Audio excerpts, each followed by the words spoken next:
જય શ્રી કૃષ્ણ ભજન દાદા સાળંગપુરના રાજા એટલે કે કિંગ ઓફ સાળંગપુરના સાનિધ્યમાં સદભાવના વૃદ્ધાશ્રમ સંસ્થા રાજકોટ, મિશન ગ્રીન બોટાદ અને ગ્રીન આર્મી ચેરિટેબલ ટ્રસ્ટ સુરતના સંયુક્ત ઉપક્રમે દાદાના સાનિધ્યમાં દાદાના ચરણોમાં વૃક્ષ મંદિર એટલે કે વડ પીપળો અને ઉમરો એટલે કે બ્રહ્મા વિષ્ણુ અને મહેશ સ્વરૂપ સાક્ષાત ત્રિદેવ સ્વરૂપ વૃક્ષ મંદિરની સ્થાપના કરવામાં આવી. વૃક્ષારોપણની ખૂબ અભૂતપૂર્વ કામગીરીનો સંદેશો દાદાના સાનિધ્યમાં આપવામાં આવ્યો.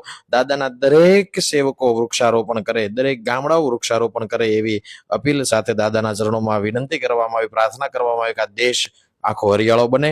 સાથે સાથે સાળંગપુરની બાજુનું જ ગામ એવું ખાંભડા ગામમાં અંદર યુવા મંચ ખાંભડા દ્વારા વૃક્ષારોપણની અભૂતપૂર્વ કામગીરી કરવામાં આવી. આમાં સંસ્થાના વૃક્ષ પ્રેમી સારથીઓ દ્વારા ખૂબ સારી રીતે એ વૃક્ષોને મંત્રોચ્ચાર સાથે, દિવ્ય મંત્રોની સાથે એ વૃક્ષોનું વૃક્ષારોપણ કરવામાં આવ્યું. મંત્ર જાપ સાથે થયેલા વૃક્ષો આવનારી પેઢીને ખૂબ સારું ઉજળું ભવિષ્ય, સ્વાસ્થ્ય, પર્યાવરણ અને નાના મોટા જીવજંતુઓથી માંડી સૂક્ષ્મ જીવોથી માંડી પશુ પક્ષીઓના રહેઠાણ અને ખોરાકનું માધ્યમ બની રહેશે. આ વૃક્ષો કષ્ટભંજન દાદાના દરેક સેવકો વૃક્ષારોપણ કરે અને દાદાનો રાજીપો મેળવે એ જ અભ્યર્થના સાથે જય કષ્ટભંજન દાદા.